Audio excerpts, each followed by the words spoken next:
They go like B negative.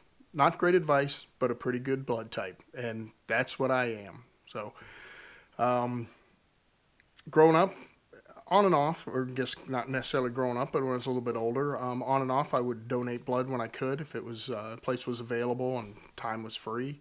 Um, Unfortunately, traveled to some countries that then prohibited me from giving blood, but recently got back in the habit of giving blood.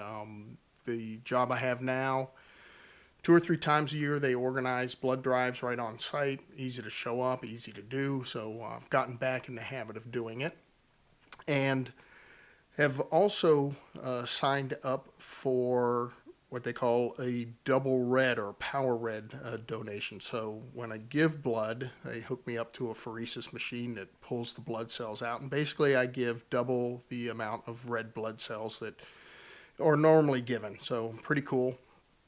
But was really cool is today I got an email from the Red Cross telling me exactly what happened to my blood. I just assumed that they put it in the bank somewhere and shipped it off when it was needed. But they actually tracked it, and they said after meeting all of the local needs in the area, that my blood was shipped up to a hospital in Virginia, Rockingham Memorial Hospital, something like that, up in Harrisburg, Virginia. So, hey, that was pretty cool, I thought. And as I was reading the email and finding out about it, my wife said, hey, I think B negative is a fairly rare blood type. I'm like, no, it's got to be pretty common. So anyway, after doing a little bit of research, I found out that it is rare.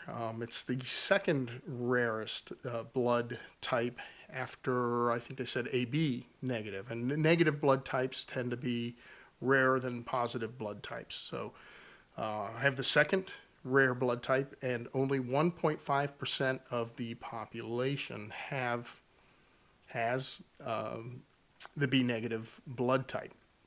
So that is pretty rare, at least in my opinion. So then my son decided to get involved in the discussion, and we did some more research and have learned a little bit more about the different bloods and the A's and the B's and the pluses and the minuses and things like that. And basically, it is the blood has pathogens or proteins in them, and you can't mix them, right? So if you're A, you don't want to mix with B because then the blood coagulates, and that's what causes problems and why you shouldn't mix it.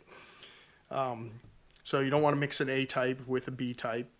And I guess with mine, it's more universally accepted maybe. But so people have A or B, or they have both A and B, and an O blood type is a lack of any of those. So let me see if I can get this right.